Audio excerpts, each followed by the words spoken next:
Next question. So overall savings, I just noticed na after 2015, hindi na nagkaroon ng reporting. Then bumalik siya noong 2020 and 2021. Then afterwards, no more reporting again as to the overall savings of each department.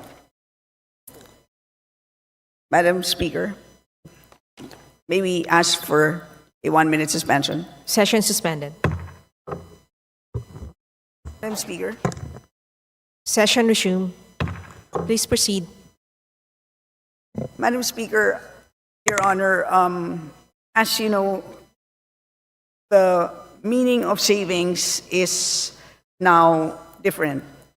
Today, it now refers to balances of any released appropriations which have not been obligated as a result of any of the following: A, completion, final discontinuance, abandonment of a program,